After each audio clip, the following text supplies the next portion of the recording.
Welcome. I'm Kinetic Symphony. I hunt down and report on mysterious and weird true stories, from glitches to the paranormal. Case file number 94, written by Zoroastra. Time for a frappe. Cream is desired but unaffordable. Then the universe changed the rules. Basically, this happened at age 17. During summer, I would often get a vanilla frappe with cream on top after school, right? Cost of $2.60 with cream and $2.40 without. So one day I went to buy a frappe after my mom had picked me up. After counting the pile of coins twice, she said she didn't have enough spare change in the car for the cream topping, but I said that was fine, a minor issue. I took the change, accepting that I'd forego the cream. As I was in the queue, I kept counting my change, out of boredom. I also had an obsessive habit of counting, just in case I made a mistake, so as to save me the embarrassment of realizing I was short of money in front of the cashier. So I counted the money 6 times, making sure to space out the coins so as to not miss any, then proceeded to hold it in my clutched fist. Suddenly, a thought popped into my head, not one I initiated myself. Hey, it would be cool if my money suddenly multiplied. I entertained the thought as a joke, because I knew these things would never happen, to me at least. It was physically impossible. Fast forward now, I get to the cashier and order my frappe. As I go to pay, I realize about 4 20-pence coins had appeared in my palm out of nowhere. More than enough to buy a cream topping. My eyes probably tripled in size.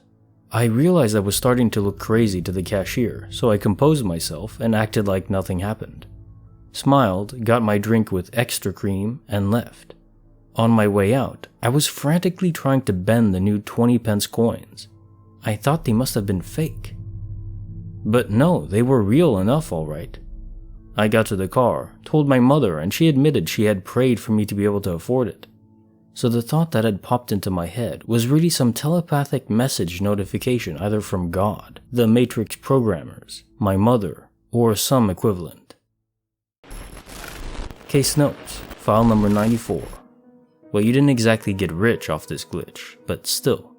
It's just the fact that there's no logical explanation, nothing that could provide adequate reasoning.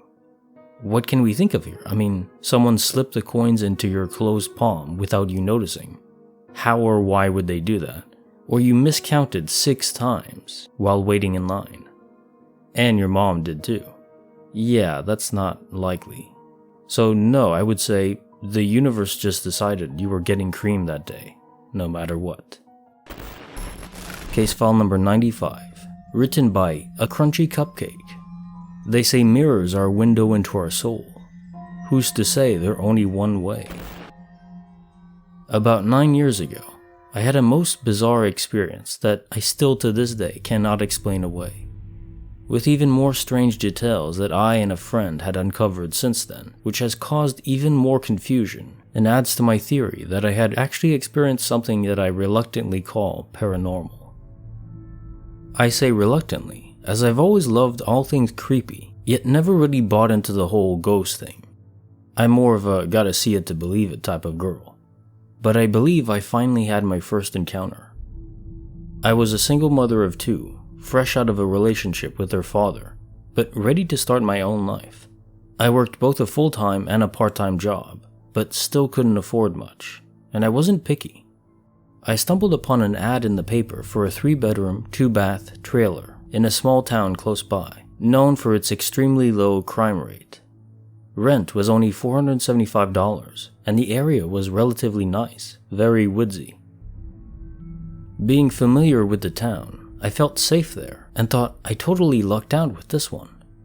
I met the landlord that afternoon. Her name was Elsie. She was quite the southern belle. She gave me a very quick viewing of the trailer. It was dark inside, but I did my best to see what I could, although I immediately knew I wanted it, mostly because it was so cheap. Elsie handed me the keys the minute I told her I'd take it. No application, no background check, just a good judge of character, I guess. I was a young single mom anyways, so maybe she just felt bad for me. Her only stipulations were no pets, and she was very stern when she told me to leave the mirrors up. Mirrors? Okay, sure, no big deal. I barely had anything to my name, so a little extra decor was fine by me. I moved in as quickly as I could. It felt great being able to have a place that was my own. It wasn't much, but I loved it, and I worked hard for it. A little idea of the layout. It was set up as most traditional trailers are. You enter into the living room. To the left is an open kitchen that leads to a short hallway with a washer and dryer, and then the door to the master bedroom and bathroom. To the right of the living room was a hall that led to the kids' separate bedrooms that were connected by a Jack and Jill bathroom. The first mirror was in the living room/kitchen, pointing towards the window in the living room and firmly bolted to the wall. The second one was in the children's hallway, but located way too high up, like awkwardly too close to the ceiling. But hey, I'm short, so whatever. I didn't think much of it. We all settled in and we were doing fine. In the beginning, I wasn't working so much, so I could get adjusted. My kids stayed there frequently since I wasn't working such late shifts. I had put my 8-year-old to bed and my 2-year-old in hers, and went to my room to unwind. Suddenly I heard what sounded like little pitter-patter footsteps in the hall by the door.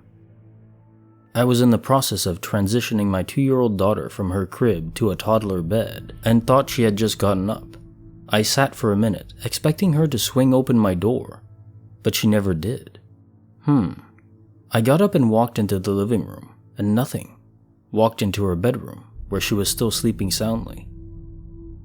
I shrugged it off and assumed it was just an old trailer, with maybe a cat or something underneath it. I didn't give it much thought until eventually the footsteps kept happening at the same time every single night. The same pattern too. Pat pat, pat pat, pat pat. It sounded identical. Sometimes it would happen multiple times if I had guests over, but like I said in the beginning, I've always been a skeptic, so I eventually just began to laugh it off and tell friends it was just a ghost and not to worry, as a joke. I didn't live close enough to anyone for it to have been an echo. No way an animal could have that type of consistency. It wasn't consistent with any time frame for when I used appliances or turned the heater or AC on. I had no answer for it, so ghost joke it was. Time moved on and things started to get weirder. The water faucet in the bathroom would turn on randomly. Toys in the living room would turn on by themselves. Footsteps continued. I spent a lot of nights alone there since I had to work so much. My second job was in retail, and I often wouldn't make it home until about 10 p.m. or so my kids often had to sleep at their dad's. I ignored the weird things as much as I could, because I didn't want to focus too much energy on it and then spook myself out. Although that did eventually happen. I started having horrible nightmares and my sleep paralysis started up again. It was a tough time for me mentally, so I blamed the sleep disturbances on depression. About a year or so after living there, I had landed a better job and could afford something a little nicer. While looking around at houses, I came up to a cute little cabin-like home centered in between a blue home and white trailer. It had a for rent sign out, and I remembered that I had a friend that once lived in the little blue house next door with her husband and daughter, so I thought I'd at least walk up to the cabin house and take a peek inside. Upon stepping on the porch, a feeling of dread suddenly washed over me. I ignored it. I walked up and looked into the window, and what I felt was absolutely awful. A terrible chill went down my spine, and I felt nothing but negative energy. I quickly left. I've never felt anything like that before. I called a friend that was closer to the friend that used to live in the blue house next door to get the scoop on the cabin house, as it had spiked my curiosity. "Hey girl, you know that house next door to where Abby used to live?" Friend: Yeah, that house is haunted as hell. I used to stay there with an old friend." And she continued on about that experience. She reminded me that the blue house next door that our friend Abby lived in was also very haunted. We called Abby and we all three began comparing experiences. Abby moved into the blue house with her husband and daughter, who was around 3 at the time. We discovered Elsie was also the landlord to each of the 3 properties in question. Each of the houses had odd mirrors bolted to the walls with peculiar placement. Abby's daughter began seeing a little girl in their home shortly after moving in, and one night, she began screaming, "Go away!" and throwing toys at a wall, completely frightened by something her parents couldn't see. Prior, they also had experienced flickering lights and faucets turning on and off, but that night was it for them. The next day, they saged the house, called a priest, and had him bless the home and remove the mirrors too. They didn't have any more trouble after that, but still moved out not long after due to unrelated reasons. We then did some digging on our sweet Southern Belle landlord, and found out that her family basically runs that small little town. We also discovered that Elsie had 2 or 3 children pass away under unusual circumstances as infants. Unusual is as detailed as we could find. We also did find out that she had some siblings that passed away very young as well. We found their family cemetery in the town, but it had a locked fence around it, so we weren't able to access it. Today, I'm firmly convinced that those mirrors had something to do with it, but what exactly, I'm still not sure. Case notes, file number 95. One thing I'm curious of though. This Elsie Southern Belle type landlord, as you describe, you said was very stern when saying to not take the mirrors down. Do you think she was doing this out of malice or protection, a type of curse maybe? Well, this happened 9 years ago, so I assume nothing bad happened later to Abby when she took down the mirrors. Oh, and did Elsie talk about Abby after finding out the mirrors were brought down? If so, I wonder what she said, if she was scared or angry.